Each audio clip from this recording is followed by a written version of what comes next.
Welcome to your daily dose of Carolina Bays. The most powerful arguments in favor of the impact origin of the Carolina Bays are their radial alignment and their elliptical geometry, which cannot be achieved by wind and water mechanisms. Many researchers have described the Carolina Bays as either oval or elliptical.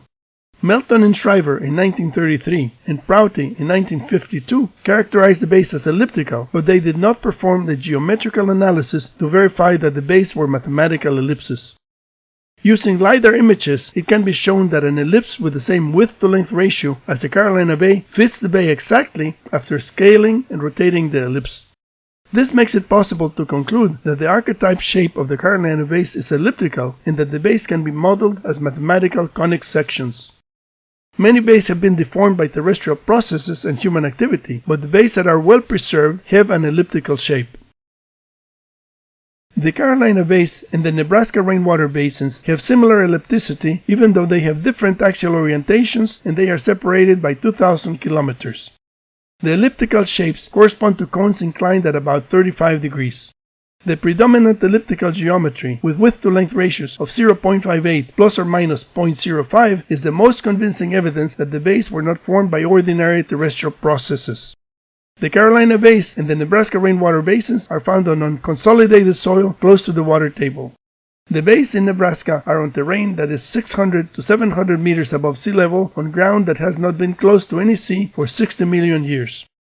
The occurrence of elliptical features with identical geometry in Nebraska and in the East Coast oriented toward the convergence point in Michigan requires a better explanation than just Aeolian and lacustrine mechanisms that cannot guarantee the shape or orientation of the resulting structures. The glacier ice impact hypothesis uses the laws of physics as the mathematical foundation for calculating the characteristics of the Carolina Bays and the extraterrestrial impact. The conic sections representing the Carolina Bays and the convergence point provide the initial conditions for the physics-based model. The bay geometry provides launch and impact angles. Ballistic equations using the distance between the convergence point and the bay provide the speed, height, and flight time of the trajectories. Yield equations correlating energy with crater size provide the mass and volume of the glacier ice projectiles. The energy of the extraterrestrial impact can be estimated by combining the information from all the bays using the laws of energy conservation. The speeds required to launch ice projectiles from Michigan to the East Coast vary from 3 to 4 kilometers per second at angles of 35 to 45 degrees. All the ballistic trajectories are suborbital space flights with heights of 150 to 370 kilometers and flight times of 6 to 9 minutes. Since the atmosphere extends only to about 100 kilometers, a substantial portion of the trajectories is in the vacuum of space. Above 35 kilometers from the Earth's surface, the atmospheric pressure is below the triple point of water, and water cannot exist as a liquid. Any liquid water ejected above the atmosphere would have produced clouds of ice crystals that block the light of the sun. Knowing the speed of the ice boulders, we can use scaling laws relating energy to crater size for estimating the mass of the projectiles. The scaling laws were derived from detonations of chemical explosives and nuclear bombs in the 20th century.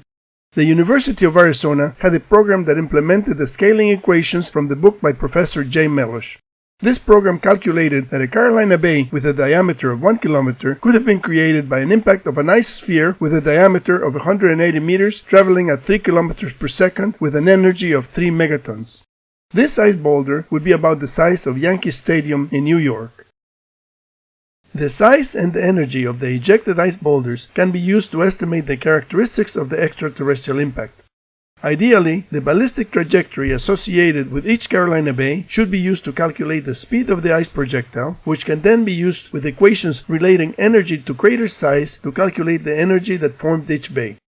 The law of conservation of energy allows us to add the energies of all the bays to estimate the energy of the extraterrestrial collision, although the actual energy of the impact would have been greater because some energy was used to melt ice and convert water into steam. Since there are at least 500,000 Carolina Bays, the combined energy corresponds to an impact by an asteroid with a diameter of 3 kilometers. From the combined volumes of the glacier ice projectiles, we can also calculate that 1.5 trillion cubic meters of ice ejected by the extraterrestrial impact would cover half of the United States to a depth of half a meter. If the ice sheet had a thickness of 1 kilometer at the point of the extraterrestrial impact, the circular area containing this volume of ice would have had a diameter of 44 kilometers.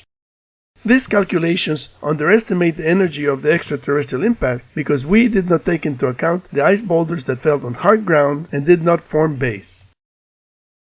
The next episode has a surprise.